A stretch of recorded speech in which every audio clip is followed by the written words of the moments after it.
안녕하세요. 반갑습니다. 또 만났어요. 우리 이제 7월 달을 또 시작을 해볼 거예요. 그죠? 그동안 우리가 또 저번 달에 기출 부분하고 끝낸 다음에 헤어졌잖아요. 그럼 또 만난 거예요. 그죠? 또 만났네, 또 만났어. 약속한 그 사람이죠. 그래서 보시면 되는데, 오늘 우리가 할 내용은 이제 예상 문제 파트예요. 그래서 우리가 2시간 당 교재 세 번째 마지막 파트죠. 그렇죠? 그래서 이론 부분 받고 기출 부분 받고 이제 예상 문제 부분 보면 되는데, 예상 문제 부분은 기출로 부족한 부분을 나올 만한 것들을 고려하는 거고, 이 예상 문제 파트에 대한 부분의 내용은 저번하고 다르게 우리가 일단 2개월 과정으로 진행을 합니다. 왜 이제 이가 빠졌네 말고요. 2개월 과정이에요. 그렇죠? 원래 우리가 내용에서 볼 때 3, 4, 1, 2, 3하고 4, 5, 6에 대한 부분은 3개월씩 진행했었거든요. 지금은 이제 2달 과정이에요. 그러다 보니까 어떻게 보면 시간이 좀 바빠요, 이 부분이. 그래서 이제 우리 정규의 3개월 과정 했을 때처럼 조곤조곤 수업을 하기는 어려워요, 사실은. 그렇죠? 문제 열심히 풀어야 되고 이론 열심히 보면서 해야 되거든요. 여러분들이 만약에 이론적인 내용을 좀 단도리 하고 싶다라고 한다면 1, 2, 3월 달 수업을 듣든 3, 4월 수업 듣든 1, 2, 3, 4, 5, 6을 듣든 둘 중에 하나 초이스 해가지고 좀 되고, 만약에 점수가 많이 안 나오시는 분이면 쉬운 거 1, 2, 3월로 들으면 좋겠고요. 점수 나오시는 분들이면 아무래도 뭐 4, 5, 6 거 기출 문제 한번 들으면서 같이 들어도 괜찮은데, 이거 듣는 것도 힘든데 같이 들으기에 만무하고 그냥 말하자면 그렇다는 얘기예요. 그쵸? 또 할 마음이 있다면. 어쨌건 2개월 과정이고요. 요번에 예상 문제 과정은 일단 저번하고 다르게 이건 뭐 하는 거다? 이제 예상 문제를 풀어야 돼요. 그래서 이제는 진도에 맞춰서 우선풀이를 한 이후에 수업에 참여하는 게 맞아요. 우리가 이제 기출과정 관련된 부분은 익히는 거라고 얘기했지만 사실은 예상 문제 과정은 익히는 게 아니라 이거는 푸는 방법을 이제 알아야 되는 거거든요. 좀 달라요, 방향이. 그래서 미리 좀 풀어오시면 좋을 텐데 이걸 자꾸 풀어오라고 강요를 하면은 결국은 수업을 안 나오더라고요. 그렇죠? 못 푸니까. 그렇죠? 그래서 그러니까 말이 이렇다는 얘기예요, 말이 이러니까 풀어오시면 좋은데 영 나는 바빠서 못한다. 그러면 나오긴 하세요, 일단. 그치? 이건 이상적인 얘기죠. 그죠? 풀어오시면 좋겠다 싶지만 어려우면 이거 안 풀었다고 도서관 가 있는 것보다는 듣는 게 낫다 그래도. 그렇죠, 여러분? 그래서 일단 보시면 되고 7, 8원 문제는 예상 문제이기 때문에, 그리고 제가 2시간 땅 부분의 예상 문제는 평가사 기출 문제하고 중개사 기출 문제 변형한 거하고 제가 새로 낸 거하고 세 가지의 유형을 섞어 놓은 거니까 우리가 예상 문제 과정은 그렇게 이해하시면 돼요. 보다 보면 평가사 기출을 많이 봐요, 그 안에서. 예상 문제 과정에서. 왜냐면 평가사 나왔던 문제가 우리 시험 다시 나올 확률이 굉장히 높거든, 사실은요. 그래서 집어넣은 거라고 이해하시면 되겠죠. 그리고 이제 저번에 우리 비교 특강 했듯이 7, 8월 달은 비슷하고 혼동되어지는 부분을 테마 정리로 비교 정리했잖아요. 특강도 했고. 그 내용을 이제 비교집을 통해서 그때그때마다 필요한 부분을 하루에 한두 군데씩이라도 제가 봐줄 거예요. 그날. 그러니까 매번 비교집은 가지고 다니면서 들으시면 돼요. 그리고 중간중간 비교할 건 비교하시면서 요때 안 하시면 9월 달에 대단한 혼란이 옵니다. 7, 8월 달 할 때 계속 확인해 보면서 병행해서 본다라고 이해하시면 될 것 같아요. 뭐 많이는 못 봐줘도 하루 수업할 때 한두 번 정도도 제가 비교집을 좀 확인시켜 드리려고 애를 쓸 겁니다.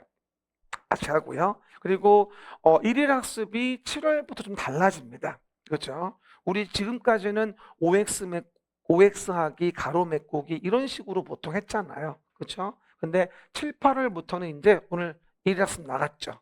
전범위로다가 하루 10문제씩. 그렇죠?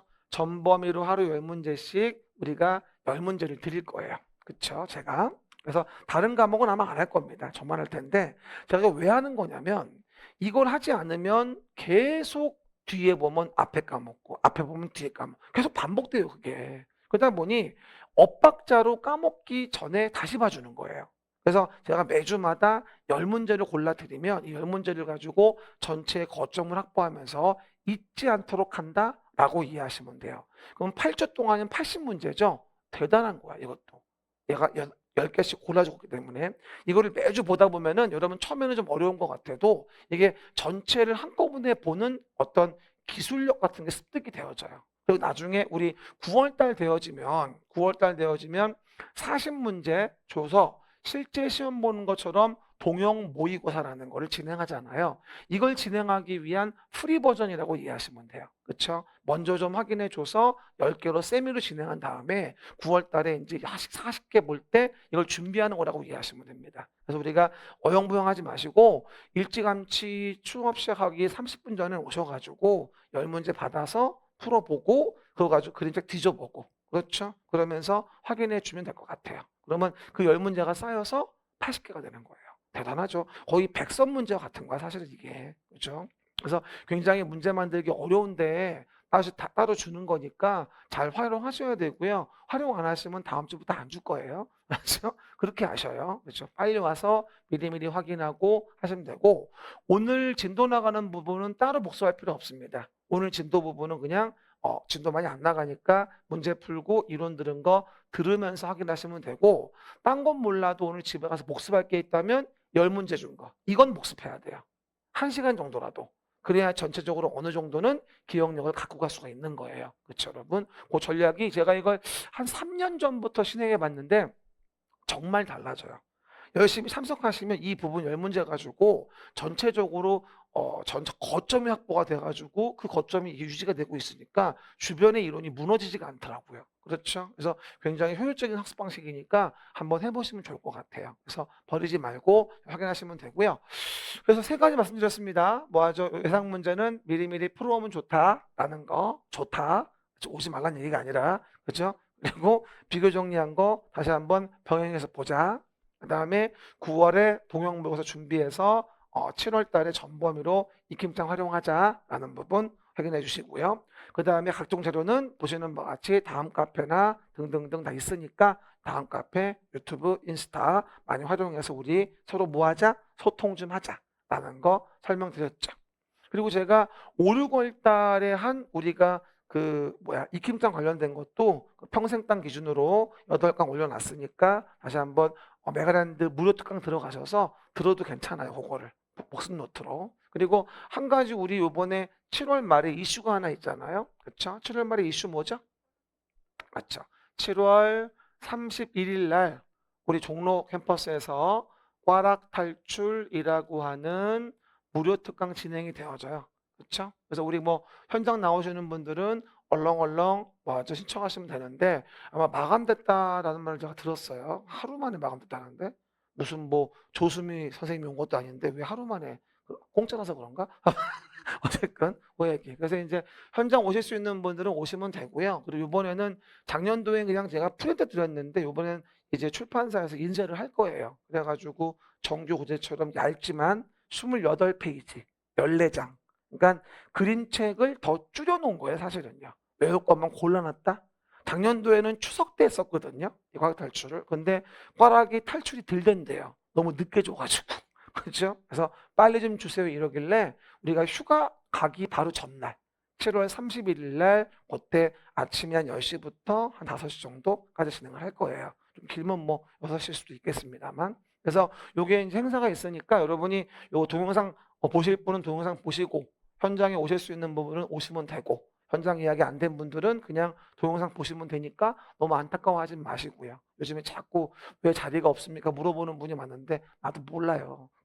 그러니까 정해진 대로 하셔야 되는 거니까 현장 못 나오시는 분들은 동영상으로 업로드되면 보시면 됩니다. 그래서 확인하시면 되고 작년도에도 꽈락 탈출해서 한 28개, 24개 그 사이 나왔던 것 같아요. 그래서 매번 그러니까 보시면 되고 올해는 작년도 걸 기반으로 해서 다시 한번 타이밍상 나올 게 된 거를 좀 교체를 했어요. 중간중간에. 그래서 그런 부분 확인해 보시면 되는 거니까 필수 이론으로 시험 볼 때까지 그림책도 많다면 이거라도 암기장 활용하듯이 갖고 다니면서 외우세요. 이거라도.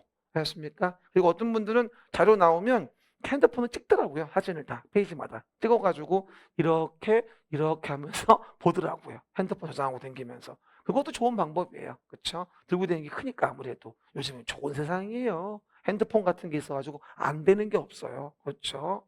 나 어저께나 오다가 유튜브에다가 다 동영상 올렸잖아. 앉아가지고 전철에서 사람들이 저 사람 뭐 하는 사람인가? 이러면서 보더라고.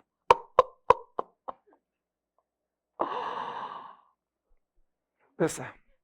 그래서 설명드려봤고요. 그 다음에 우리가 강의 진도는 이번은 8주차기 때문에 우리가 국토계획법 3주, 4주쯤 하고요. 그 다음에 개발법하고 정비법하고 건축법, 주택농지에서 이렇게 8주로 진도를 마무리할 겁니다. 그렇죠? 근데 아무래도 이게 1일 문제 10개도 풀면서 이거를 진도를 이론을 하면 나가야 되기 때문에 상당히 바빠요. 그래서 사실은 이번 과정은 2시간 땅은 어려워요. 3시간 땅은 해야 돼요. 방법이 없어요. 그렇죠? 그렇다고 또 일일 문제를 또 안 풀어주기는 또 여러분이 서운해할 테고 동영상 보라 그러면 또 신경질 낼 거잖아요. 그죠?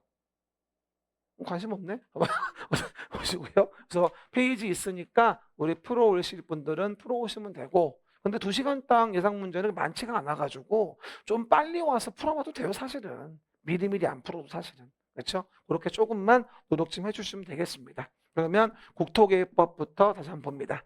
그림책 몇 페이지? 이제 그림책에 8페이지 펴보시면 됩니다.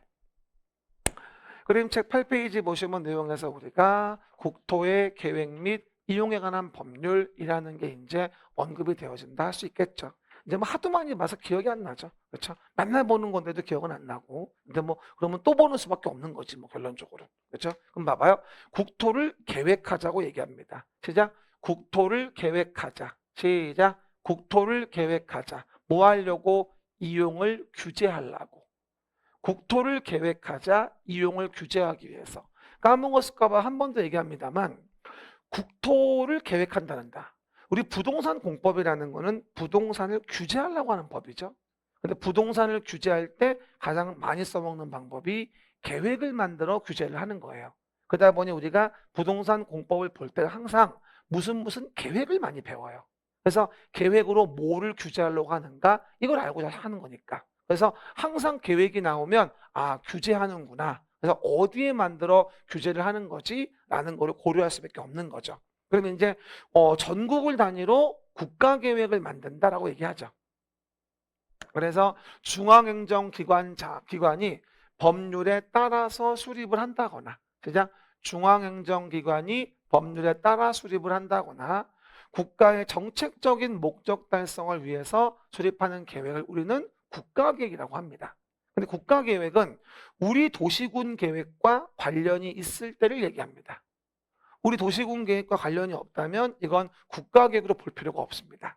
4대 강보 국가계획은 우리 어디와? 우리 서울시와 관련이 있죠. 한강이 서울에 있으니까. 그러면 국가계획으로 치부할 수 있겠지만 안산시나 성남시 이런 데는 4대 강보 국가계획은 전혀 관련이 없어요. 자기네 도시하고는. 그러면 그런 국가계획은 받을 이유가 없겠죠. 그렇죠? 그런 부분들. 그리고 여러 도시에 걸쳐서 도로를 만들어요. 그럼 이렇게 여러 도시에 걸쳐 있는 도로는 우리 뭐라 부른다? 이건 우리는 광역시설이라 부릅니다. 기반시설 중 광역적인 정부책에 필요한 시설. 그러면 광역시설을 정비하기 위해선 서울시 혼자 감당할 수 있는 일이 아니기 때문에 우리는 광역계획권을 이렇게 묶어줍니다. 그리고 광역계획권의 장기발전망을 제시하기 위해서 만드는 계획을 뭐라 하냐면 광역도시 계획이라고 얘기를 하죠. 그럼 봐봐요. 항상 계획이 나오면 뭘 떠올리자? 규제하는구나. 그런데 규제하는 걸 알면서 어디에 만들어 규제하는가? 해봐요. 계획이 나오면 왜 안 해? 계획이 나오면 어디에 만들어 규제? 움직여야 돼. 움직여야 앉아는 거야. 눈 뜨고 빨랑 해봐 빨리. 뭐라고요? 어디에 만들어? 계획이 나오면 어디에 만들어서 규제하는가? 이걸 아셔야 돼요. 그래서 계획이 나오면 국가계획은 대한민국의, 광역도시계획은 광역계획권에 대해서 만드는구나. 그리고 서울시라는 이제 어디에 대해서? 서울시라는 관할구역에 대해서 만드는 계획이 있는데 이렇게 서울시라는 관할구역에 만드는 계획이 바로 도시계획이에요. 그렇죠? 그러니까 봐봐요. 국가계획이 있죠? 이봐. 국가계획, 그 다음 광역도시계획, 그 다음 도시계획인 거예요. 그렇죠? 점점 구체화되는 거죠. 그래서 도시계획은 복잡하니까 서울시는 기본 틀을 먼저 만들어주고 거기에 맞춰서 관리 계획을 만들어서 규제합니다. 기본 계획은 뭐 하는 거? 종합 계획으로 관리 계획에 지침을 주는 거고, 기본 계획에 지침 받아서 관리 계획을 만들 때는 상위 계획에 부합해야 되고, 그렇죠? 그리고 그 서울시 안에 일부에 만드는 계획을 뭐라 하지? 우리가 지구 단위 계획이란 말을 쓰게 됩니다. 그럼 서울시 안에 일부에 우리 압구정동이 있다, 강남 서초동이 있다, 이런 경우에 일부에 대해서 정비 사업이 이루어진다면 구체적인 계획을 만들어준다. 이게 지구 단위 계획이에요. 그럼 봐봐요. 국가계획, 그 다음 광역도시계획, 그 다음 도시계획, 서울시 안에 압구정동 일부에 대한 계획인 거죠. 그럼 봐요. 지구 단위 계획은 압구정동, 서초동, 서울의 일부죠. 도시계획은 서울시, 광역도시계획은 광역계획권에, 국가계획은 대한민국에. 알겠습니까? 이런 식으로 계획을 만드는 범주가 점점 구체화되는 거예요. 한 번 더 해봐요. 국가계획, 광역도시계획, 도시계획, 지구단위 계획. 거꾸로 서초동, 서울시, 광역계획권, 대한민국. 대한민국. 좀 있으면 축구한답니다. 그렇죠? 근데 이번에 카타르 월드컵은 뭐 1월 달에 한다대? 더워서 못 한대. 한여름엔 죽을까 봐. 그렇죠? 여러분 축구에도 관심이 없어요? 아니 그럼 공부도 관심 없어. 축구도 관심 없어. 주로 어디에 관심이 있는? 네, 미안해요. 사실에서. 그래서 이와 같이 우리가 내용 등을 정리해 본 게 계획에 대한 부분인 거죠. 하지만 모든 거를 다 계획하는 건 불가능하잖아요. 그래서 우리가 도시계획 사업에 의하지 않은 행위는 난개발 방지를 위해서 허가를 받는다고 하죠. 이게 개발행위 허가예요. 요거는 잠깐 설명을 드리면 이런 말씀이죠. 이렇게 이제 우리가 서울시란 도시가 있고, 서울시란 도시에서 서울시장이 도시를 관리하고자 계획을 만들어서 규제를 하게 돼요. 서울시란 도시에서 서울시장이 도시를 관리하려고 계획을 만들어 규제를 가하는 거죠. 그러니까 도시라고 나오면 서울시라고 이해하시고, 계획이라고 나오면 규제한다고 이해하시면 돼요. 그러면 서울시란 도시에서 서울시장이 관리하고자 계획을 만들어 규제하려고 하는 거란 얘기죠. 알겠습니까? 단어 뜻을 이해하시고요. 그러면 여기서 도시관리 계획을 시행하기 위한 사업을 하게 돼요. 그 도시관리 계획을 시행하기 위한 사업을 뭐라 하냐면 도시계획 사업이란 말을 써요. 뭐 말해? 도시계획 사업. 그러면 도시계획 사업은 우리 보시면 일단 보시면 됩니다. 노후 불량 건축물을 개량하기 위해서 정비 사업을 진행하고, 정비 사업, 여러분 많이 아시는 재개발, 재건축 이런 거 얘기하는 거죠. 그 다음 신도시 만드는 뭐다? 도시개발 사업. 시작. 도시개발 사업. 우리 강서 마곡지구 이런 데 사업하고, 그 다음 이런 식으로 도로 등에 대한 부분에 뭐다? 기반시설이라는 것을 설치, 정비, 개량하려면 도시관리 계획으로 계획하여 결정을 합니다. 이를 뭐라 하냐? 우리가 도시계획 시설이라고 하고, 그 시설 설치를 위해서 A라는 데의 토지를 규제해서 사업을 하는 걸, 이걸 도시계획 시설 사업이란 말을 쓰게 돼요. 시작. 도시계획 시설 사업. 그러면 요 세 가지 사업을 우리는 뭐라 하냐면 도시계획 사업이라고 합니다. 이 사업을 다 관리계획으로 계획하여 규제해서 시행하는 거니까 현재 서울시가 생긴 거예요. 강서, 마곡, 송파, 위례 개발 사업들 하고, 그죠? 기존의 노후 불량 시가지 불량 건물 재개발 재건축하고, 각종 도시 인프라 기반시설, 도로, 공원, 철도 이런 거 만들어주고, 그렇죠? 이런 것들에 의해서 이루어지는 게 도시계획 사업이에요. 안 써도 돼요. 그림책이 다 있어요. 쓰지 말아요. 시간 없어. 봐요. 그냥 이해해야 돼. 쓸 시간 없어. 봐요. 그 얘기들. 그러면 이렇게 하는데, 이런 도시계획 사업에 의하지 않은 행위를 뭐라 한다고 우리가? 난개발 방지를 위해서 허가를 받게 하는 걸, 이걸 개발행위 허가라고 해요. 왜냐하면 도시계획 사업으로 건물을 지면 계획대로 움직이니까 난개발이 될 염려가 사실 없어요. 다 도로 넓히고 환경위해 방자고 하는 거니까. 하지만 도시계획 사업에 의하지 않고 하는 개발행위라면 개발행위 할 때 계획으로 규제받는 게 아니기 때문에 당연히 도로도 좁아지고 건물은 중구난방이고 난개발되니까 이 도시계획 사업에 의하지 않은 행위에 대해서 허가받게 하는 걸 개발행위 허가라고 하는 거예요. 그리고 개발행위 허가할 때 기준이 필요하겠죠. 그래서 어디에서 주로 녹관농자 일대라고 한다면, 그냥 녹관농자 일대라고 한다면 성장관리 계획구역을 정할 때 성장관리 계획을 만들어서 요 동네에서 어느 정도의 기반시설 배치를 할지, 건축물의 용도 제한은 어떻게 갈지, 건폐 용적률 어떻게 할지 기본 기준을 제시해줘서 난개발을 방지하게 합니다. 이걸 우리 뭐라 하냐면 성장관리 계획이라고 해요. 그렇죠? 어디에서? 녹관농자에서 앞으로 시가화가 예상되는 지역이라고 한다면. 그래서 이거 나와야 되고요. 그리고 여기서 기반시설 설치할 때 개발 밀도 관리를 위한 구역과 기반시설 부담구역 정해서 기반시설을 설치하게 하고 설치가 곤란하면 들짓게 하고 이런 규제를 가게 되는 거죠. 그렇죠? 그리고 보다 보니까 이걸 못 봤네. 오타가 났대 여기. 개발발 개비 개발발 행위가 제한권자가 아니죠. 발 하나 지우세요. 뭐라고요? 발 하나 지워요. 발이 두 개야. 그렇죠? 개발발 행위가 이게 아니라 개발 행위가 발자가 두 개 들어갔어요. 아무도 이의를 제기하지 않네요. 그래서 이렇게 우리가 내용 등을 정리해 봐서 전체적 목차를 봤습니다. 그러면 이제 이렇게 베이스 깔았으니까 일단 오늘 일일 문제 좀 봐볼게요. 거기 일일 문제 1번부터 봐봅시다. 1교시는 일일 문제 좀 먼저 봅시다. 그럼 봐봐. 일일 문제. 그럼 내용에서 보시면 일일 문제에서 첫 번째 내용입니다. 100달러죠. 그죠? 100달러. 이거 오려서 쓰면 안 돼요. 아마 그러면 보시면 돼요. 이제 무시하는군요. 무슨 말을 해도. 아마 그러면 첫 번째입니다.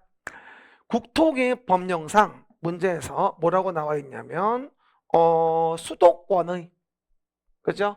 A도 B시와 C군이래요. 수립하는 광역도시계획 도시군 계획에 관한 설명으로 틀린 거라고 나와요.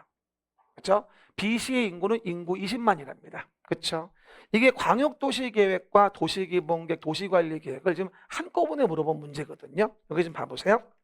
그러면 첫 번째 문제는 상황 좀 봐봅시다. 뭐라고 이해하시면 좋으냐면 현재 상황이 어디냐면요. A라는 도가 있어요. 그리고 수도권에 일단은 속해 있다고 했고요. A라는 도의 수도권이고 B라는 시하고 C라는 군이 있었어요. 그리고 B시에 대한 부분은 뭐다? 인구가 20만 명이라고 써져 있었습니다. 그렇죠? 이런 상태에서 이제 광역도시계획부터 이제 언급이 되어지는데 그림책의 10페이지 좀 봐보세요. 그림책 10페이지. 왼쪽에 보시면 광역계획권을 정한다면 그림책 10페이지 왼쪽 중간. 그럼 광역계획권은 누가? 이런 경우일 땐 도지사가 광역계획권을 정하겠죠. 같은 도에 있으니까. 10페이지 왼쪽 중간. 광역계획권 도지사가 정하고 여기서 광역계획권의 장기발전 방향인 광역도시 계획을 만든다면 관련된 B시와 C군이 공동으로 수립을 하게 됩니다. 그렇죠? 그러니까 광역계획권은 A 도지사가 정하고 광역도시계획은 B시장과 C군수가 만들게 되는 거죠. 10페이지 왼쪽 밑에. 그리고 B시에서 도시기본계획을 별도로 만든다면 B시의 도시기본계획은 수립해야 될까요? 수립하지 않을 수 있을까요? 11페이지 오른쪽 위. 도시기본계획을 수립하지 아니할 수 있다.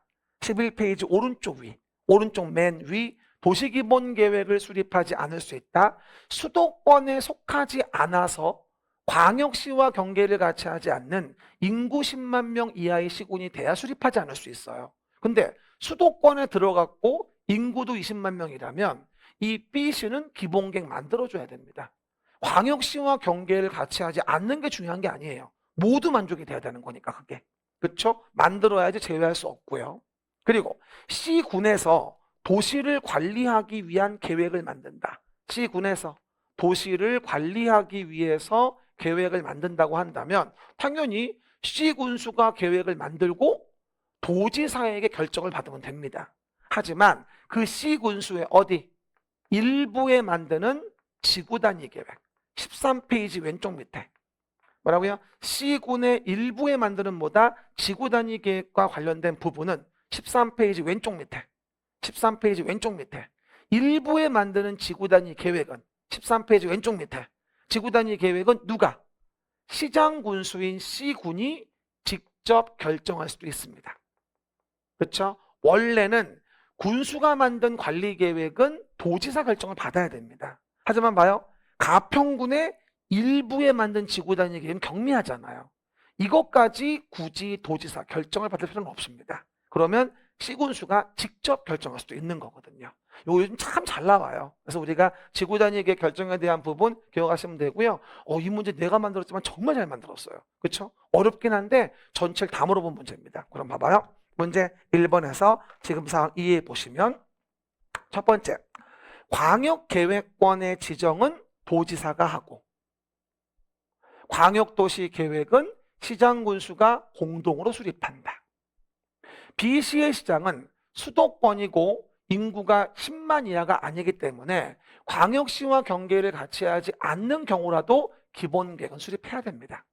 그렇죠? 그리고 C군수가 입안한 지구단위 계획 관련된 부분은 일부에 만드는 계획이니까 A도 결정하는 게 아니라 C군수가 직접적으로 이를 뭐 할 수 있다? 결정할 수 있다는 겁니다. 그렇죠? 그래서 정답은 3번이 되어지고 아래에 있는 계획은 위에 있는 계획에 부합해야 되니까 도시군 기본계획은 광역도시계획에 부합해야 되고 다르면 뭐가 앞서요? 상위 계획인 광역도시계획이 우선하고 그 다음 C군수가 수립하는 도시관리계획은 국가계획에 부합해야 되며 다르면 뭐가 앞선다? 국가계획이 우선한다.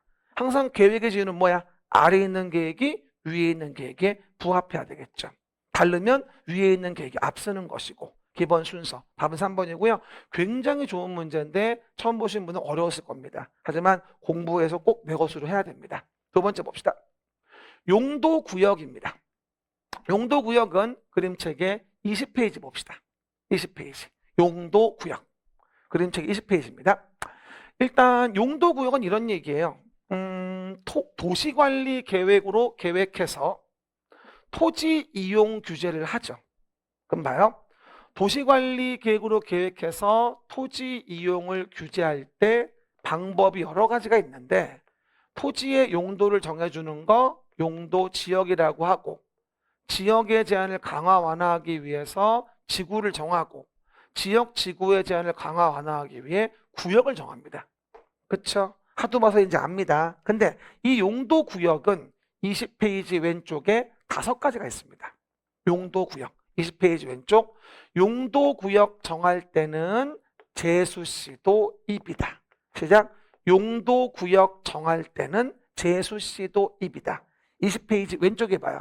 개발 제한 구역 제, 수산자원 보호구역 수, 시가와 조정구역, 도시자연보호구역, 입지, 규제 최소구역. 외우세요. 용도구역 정할 때는 제수시도 입이다. 시작. 용도구역 정할 때는 제수시도 입이다. 일단 개발 제한 구역은 누가 정하죠? 국토교통부 장관이. 수산자원 보호구역은 누가 정합니까? 해양수산부 장관이 정하죠. 그리고 행위 제한은 수산자원관리법이 따로 있어요. 수산자원관리법. 그리고 시가와 조정구역은 누가 정하죠? 시도지사가 정하고. 그러니까 봐요. 보면서 봐. 시도가 정하고 국가계획과 관련된 건 국장이 직접 정할 수도 있죠. 그리고 유일하게 용도구역 중 기간이 있는 게 시가와 조정구역인데 5년 이상 20년 이내의 기간이 있습니다. 시가와 조정구역만. 이 기간이 지나면 기간 지난 다음 날 뭐하죠? 시가와 조정구역은 효력을 잃는 것이고 이게 작년 문제였죠. 5년 이상 20년 이내. 도시자연보호구역은 시도 대장이 정하고 행위 제한은 도시공원, 녹지 등 법률이 따로 있습니다. 봐봐 여러분, 행위 제한까지 도시관리 계획으로 계획하는 게 아닙니다. 그렇죠? 오해 말고. 그 다음에 입지하는데 규제를 최소화하기 위한 구역이 있다. 입지 규제 최소구역은 결정권자가 정하는데 그죠? 입지 규제 최소구역 계획으로 행위 제한을 직접 가한다. 그죠? 20페이지 기억하시고요. 21페이지 왼쪽 밑에 보면 그러면 입지 규제 최소 구역은 어디에 정하냐? 특히 6항이 신설됐죠. 뭐? 도시 첨단 산업단지. 그 다음 소규모 주택 정비사업 시행구역. 그 다음 근린 재생형 활성화 계획 수립하는 지역. 세 가지 추가됐어요. 그래서 반드시 그건 기억하셔야 됩니다. 그럼 봐봐요. 2번 문제. 용도 구역에 대한 설명입니다라고 돼 있고 이거에 대한 부분 틀린 거라고 나옵니다. 일단 도시 자연공원 구역의 행위 제한은 도시공원 녹지 등 법률이 따로 있어요. 그래서 지금 나와 있는 도시계획사업 외의 개발 행위는 별표 24의 행위에 한정하여 허가받을 수 있다. 이거는 도시자연공원구역이 아니라 20페이지 왼쪽 중간 시가화 조정구역이에요. 시가화 조정구역 일대가 별표 24 정해진 것에 한정해서 허가받아 할 수 있는 것이겠죠. 찾았어요? 그림책? 했습니까? 답은 1번입니다.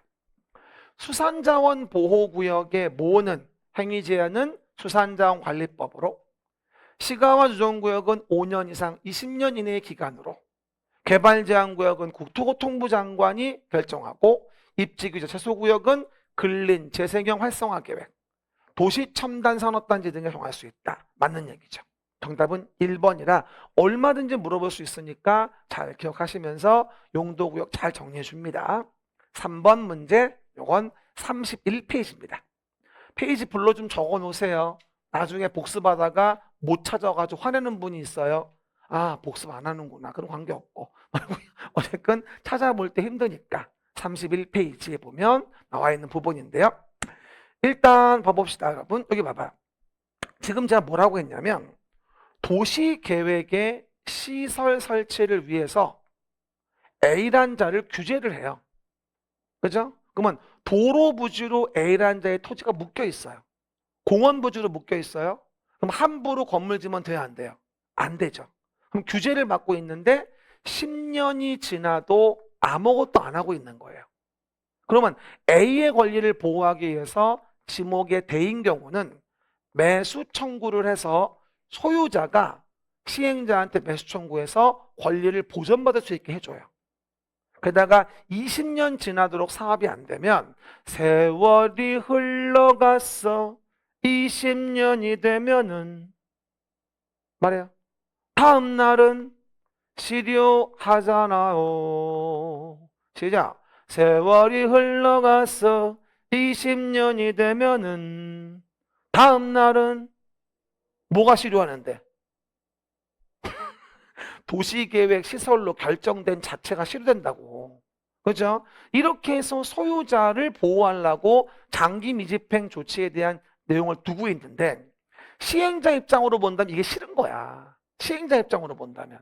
그래서 이렇게 뭐하죠? 매수를 청구하고 실효되려면 사업에 대한 실시 계획도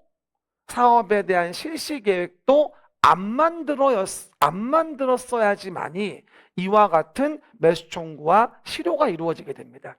그러면 시행자 입장에서는 매수 청구 당하는 것도 싫고 또 실효되는 것도 싫으니까 10년이 지났는데 실시 계획을 만드는 경우 등이 있어요. 10년 지났는데 억지로 이거 못하게 하려고 꼼수 쓰는 거야. 10년 지났는데 이재지사 실시계획 만드니까.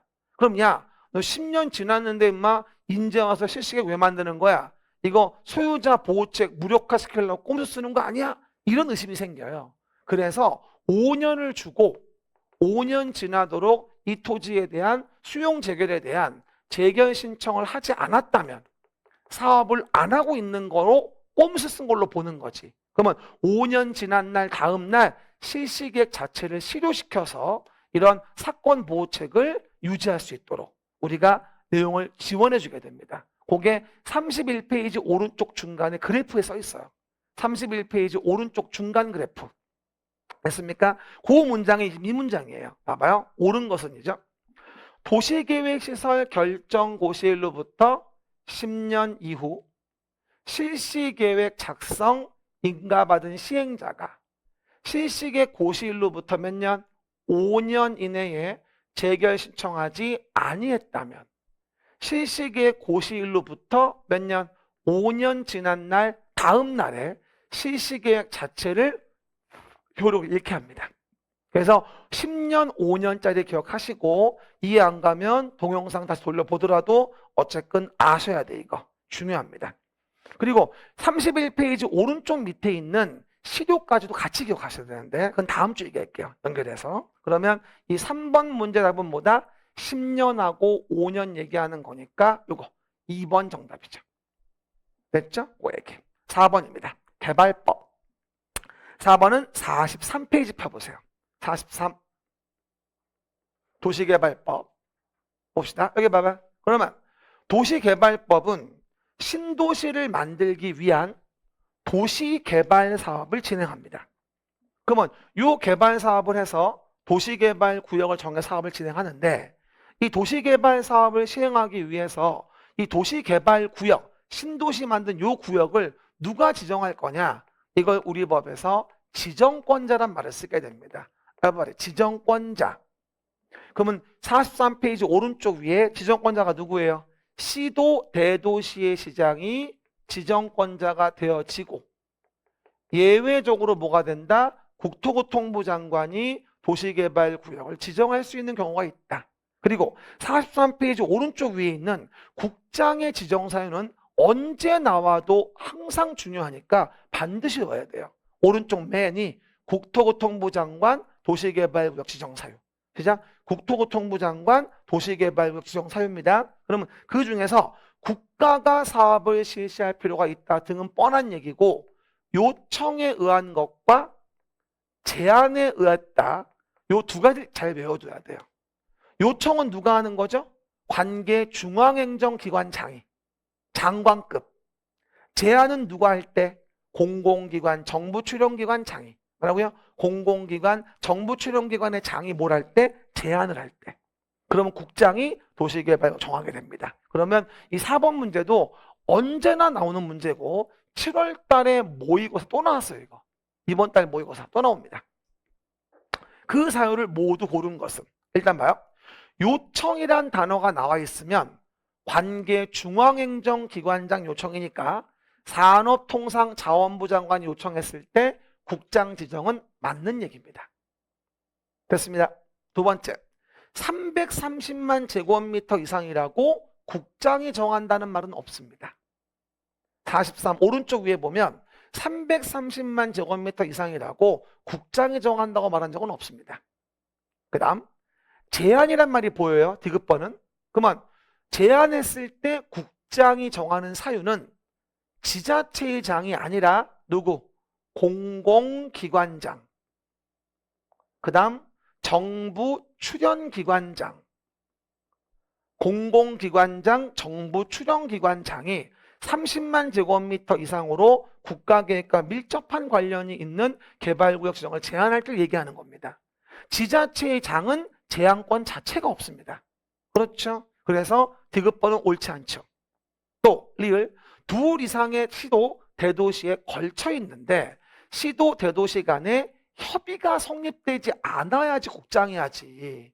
협의가 됐다면 협의한 놈이 하면 되지. 이해갑니까? 불협이 됐을 때가 국장 사유예요. 그러면 국장이 정하는 사유는 몇 번? 1번의 기획번입니다. 그렇죠? 얼마든지 문제 나오는 부분이고요. 항상 잘 나오는 부분이라 국장의 도시개발구역 지정 사유는 꼭 좀 별표하시고 43페이지에서 하나만 외운다면 국장 지정 사유 외워야 돼요. 알겠습니까? 항상 잘 나오는 부분이야. 제가 엄선에 고른 거니까 10문제 있는 부분은 잘 챙겨서 그 부분을 반복해서 꼭 내 것으로 하셔야 됩니다. 아셨죠? 그 얘기들. 5번 문제 봅시다. 5번 문제 정비법입니다. 페이지 60페이지 봐보세요. 61페이지. 61페이지. 맞습니다. 그러면 노후불량 건축물을 개량하자. 시작. 노후불량 건축물을 개량하자 정비사업을 진행합니다. 그럼 봐보세요. 정비사업은 노후불량 건축물 개량하는 거, 주거환경 개선과 재개발, 재건축 사업을 얘기하는 거죠. 그러면 정비사업을 진행하려면 일단 소유자들이 모여서 시행하는 게 대부분이라 조합이라는 걸 만들어 재개발, 재건축을 진행합니다. 하지만 하도 이해관계인이 많아서 분쟁이 많으니까 추진위원회를 만들고 추진위원회에서 조합을 만들어 사업을 시행하는 게 정비사업의 기본적인 흐름입니다. 그렇죠? 그럴 때 조합의 중요한 권리 의무를 정하는 사항이 정관이라는 걸 만들게 되는데, 그죠? 61페이지 왼쪽 중간 추진위원회에서는 업무에서 초안만 작성합니다.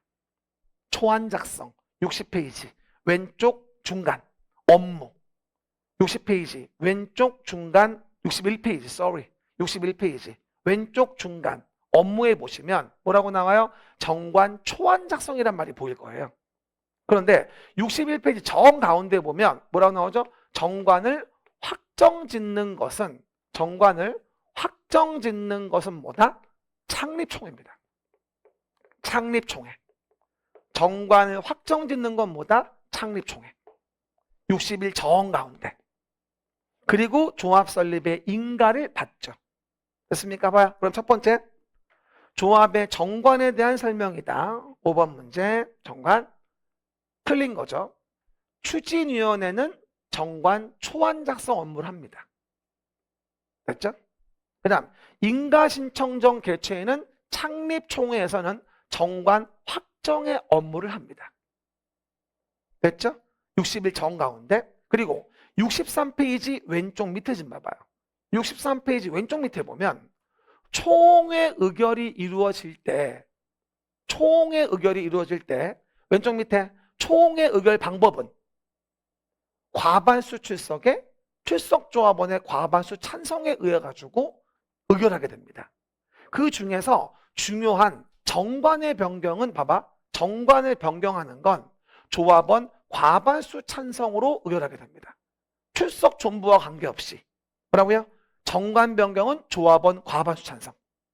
그런데 문제는 정관의 변경 중에서도 중요한 사항이 있다라고 한다면 3분의 2 이상의 찬성으로 의결하는 게 있는데 가장 대표적인 게 조합원 자격입니다. 조합원 자격. 그렇죠? 제명 탈퇴 등등.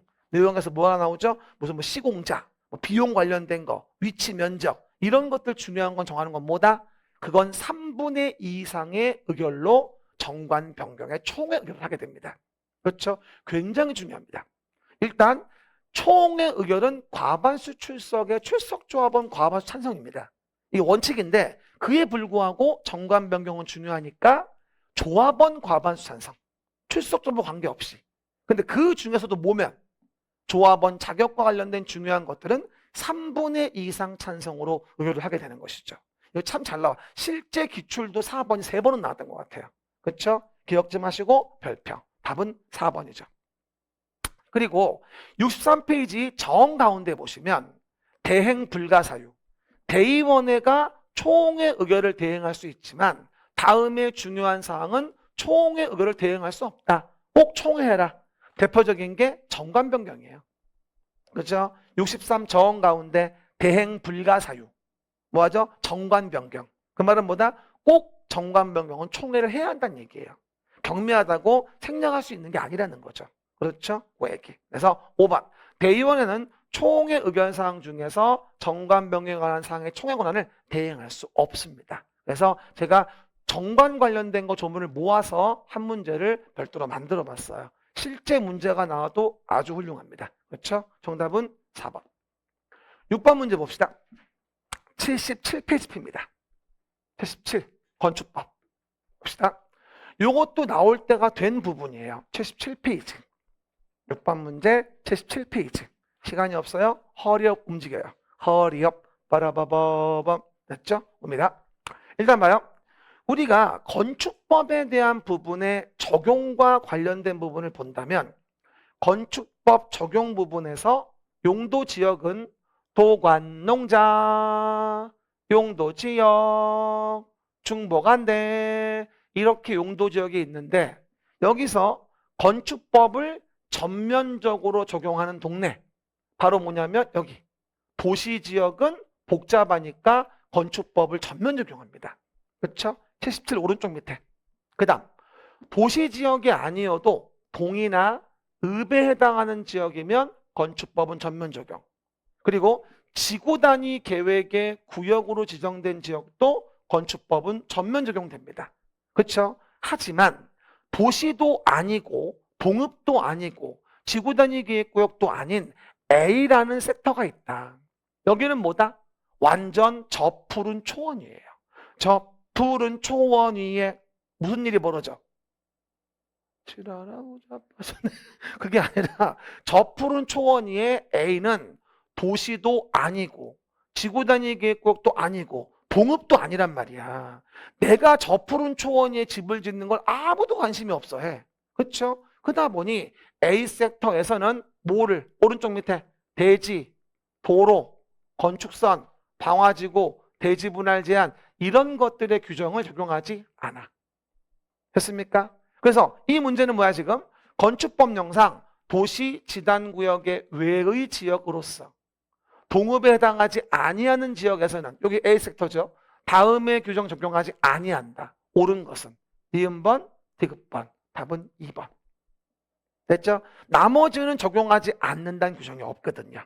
그렇죠? 그래서 언젠가 한 번은 분명히 나와야 되니까 77페이지 오른쪽 위에 문화재 같은 거는 아예 적용 안 하는 거고 아예 문화재, 철도 이런 거 있지 그런 건 아예 적용하지 않는 거고 오른쪽 밑에 A 섹터는 뭐야? 일부 규정만 배제하는 거고 알겠습니까? 그 혼동하시면 안 돼요. 됐습니다. 한번 나와줄 얘기고 7번 문제는 83페이지 83페이지 공개공지 공간입니다. 83페이지 왼쪽 밑에 봐보세요.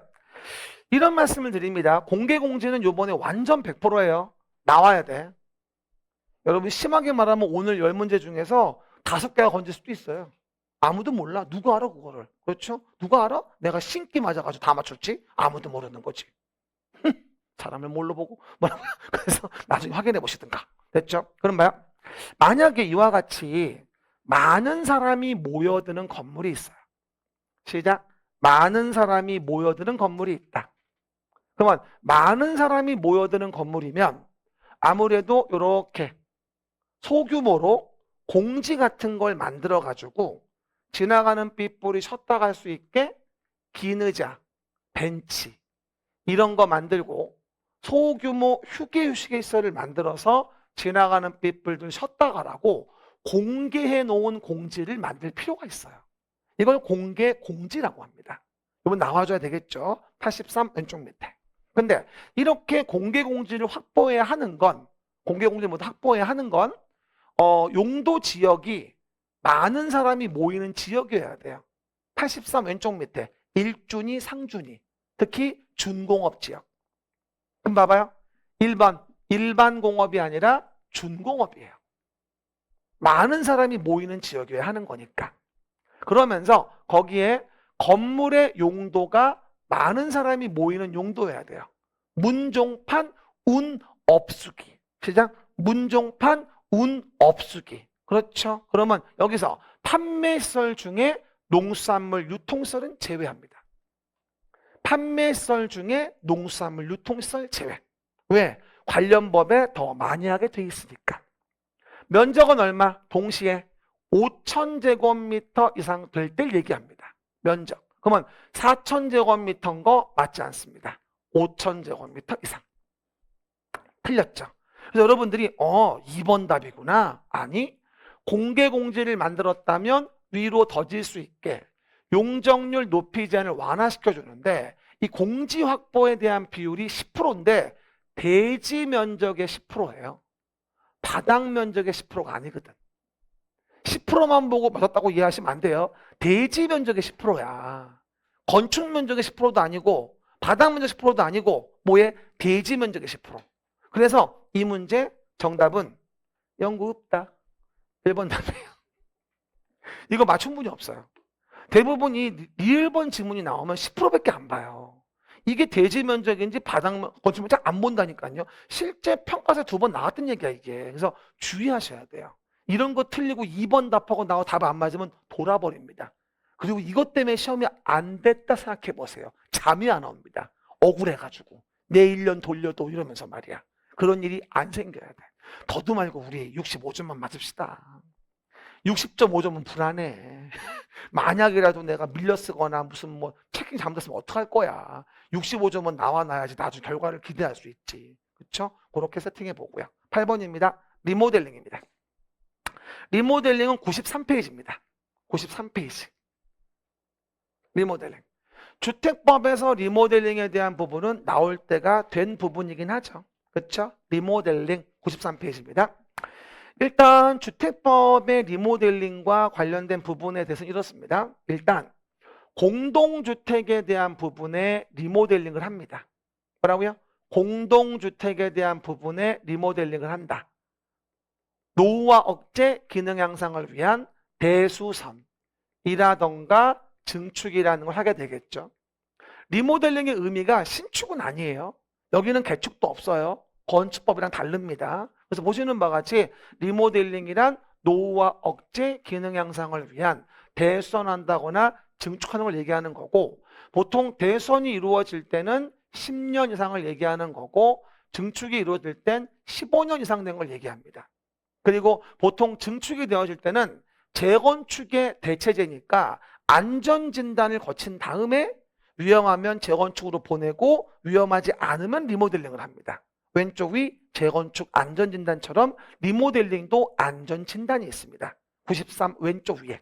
그리고 여기서 증축이 이루어지는 건 전용 면적을 얼마나 증축할 수 있겠냐는 것이겠죠. 그럼 만약에 증축이 이루어져서 이만큼의 증축이 이루어진다면 이렇게 전용 면적을 늘리고 이렇게 전용 면적을 늘려가지고 할 수 있는데, 이렇게 전용 면적을 늘리는 게 뭐하죠? 30% 이내가 되어야 합니다. 40% 이내일 땐 전용 면적이 85 미만인 걸 얘기를 해요. 85 이상이면 30% 이내입니다. 85 미만으로 작은 전용 면적일 때 40까지 인정해줘요. 작은 거는 많이 넓혀도 티도 안 나니까. 그렇죠? 그 얘기들 구분하시고요. 그 다음에 리모델링으로 증가되는 세대가 증가세대 93 왼쪽 밑에 30세대 이상이면, 증가세대가 30세대 이상이면 리모델링도 사업계획 승인을 받아야 하는 거거든요. 답은 3번이죠. 여기 아직 안 나왔어요. 리모델링은 원래 행여가 받는 거거든요. 근데 리모델링도 30세대 이상이면 사업계획 승인을 받고, 요번에 7월 달에 모의고사 문제인데 50세대 이상이면 심의 거쳐야 돼요. 요번 7월 모의고사야. 라고요? 써놓으라고 했지 내가. 30세대 이상은 사업계획 승인 받는데 증가세대가 50세대 이상이면 뭐하라? 사업계획 승인이 아니라 거기는 심의 거쳐야 돼요. 왜냐하면 증가세대가 50 이상이면 그 기존에 있었던 도시, 도로, 각종 배수구 이런 것들이 부족할 염려가 높아요. 그러니까 도시계획에 맞는지 따져봐야 되거든. 그래서 심의 거쳐야 돼요. 알겠습니까? 그것들 이해해 보시면 되고. 그 다음에 세대수 증가형 리모델링 중요하죠. 세대수 증가형 리모델링. 각 세대의 증축 가능한 면적을 합산한 면적의 범위에서 기존 세대의 15% 이내, 요 주의하셔야 돼.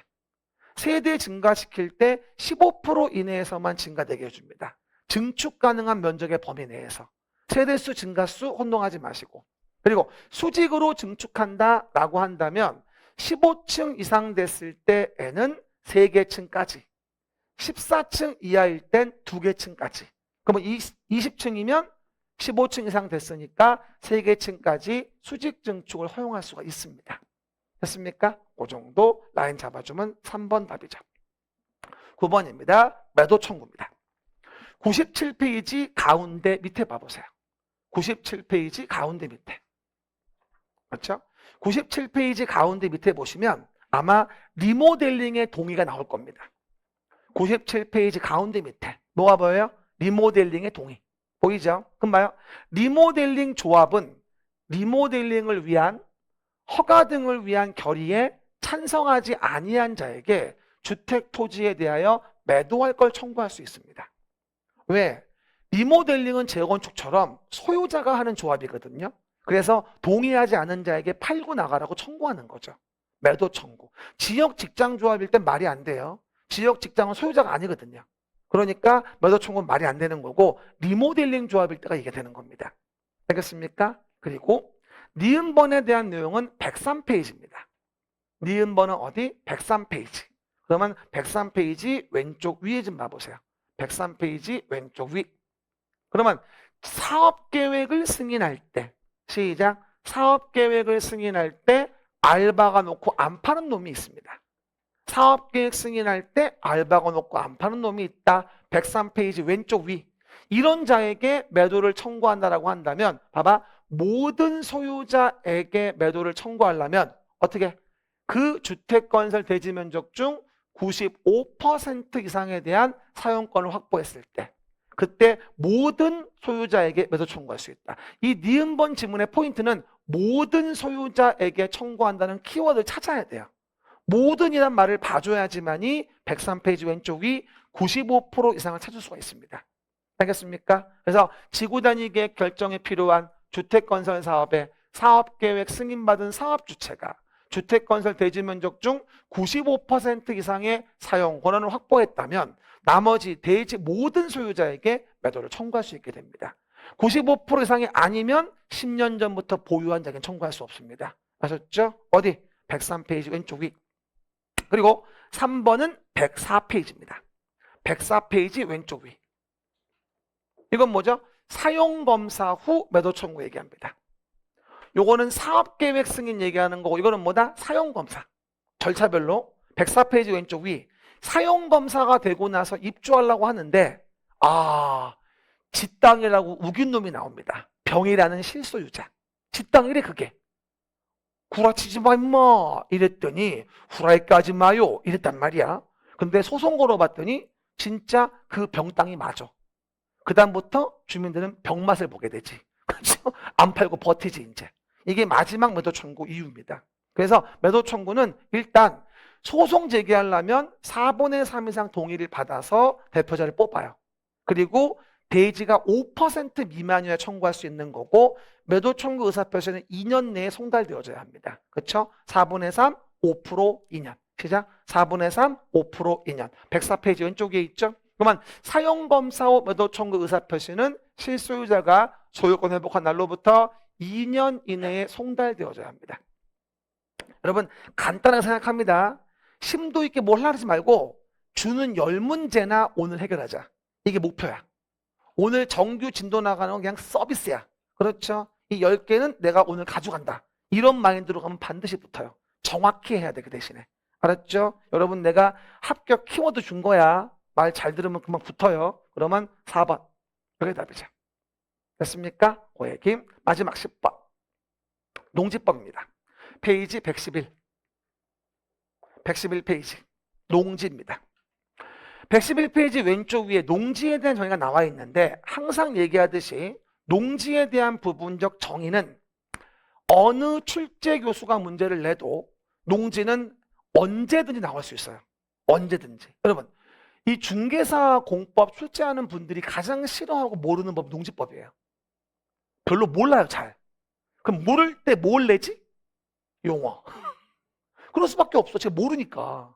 물론 우리가 농지법은 요번에 뭐 주말체험 영농이니 무슨 농지 자격증명이니 무슨 뭐 이행강제금 이런 게 중요하긴 한데 출제위원이 몰라. 그럼 뭘래? 지가 아는 게 없으면 농지 내는 거야 맨날 하는 소리가. 그래서 버릴 수가 없어 농지는. 항상 봐줘야 되는데 일단 봐봐. 농지는 전답과수원의 지목 여부와 관계없이 전, 답, 과수원, 지목이 뭐든 간에 동그라미 실제로 농작물 경작에 쓰여.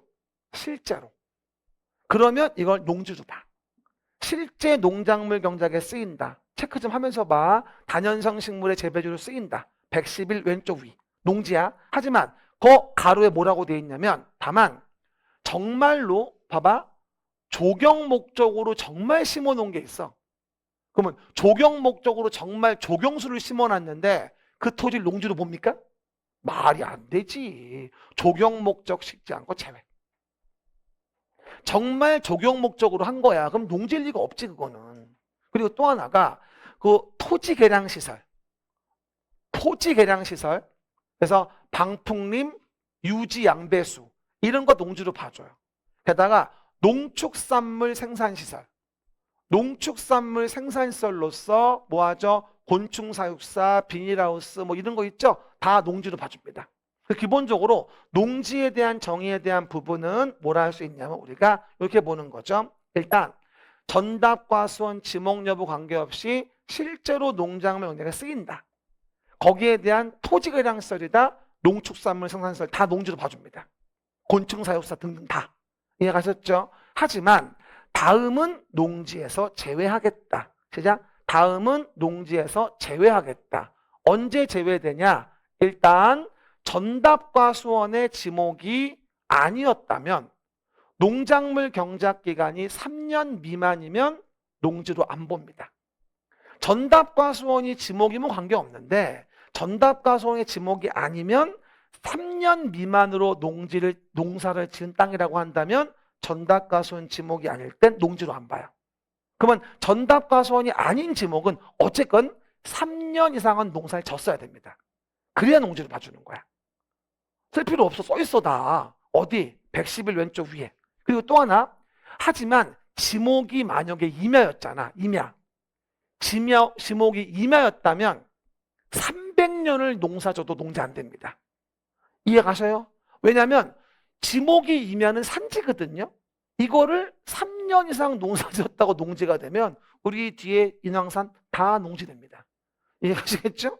그래서 산지에 대한 부분 임야는 적법하게 전용 허가를 받고 해야 돼요. 그게 아니면 3,000년에도 안 돼. 이해 가시겠죠? 라고 이해하시면 됩니다. 임야만큼. 게다가 초지법에 의한 초지도 농지가 아닙니다. 농지 아니다. 조경 목적 식재한 거 아니다.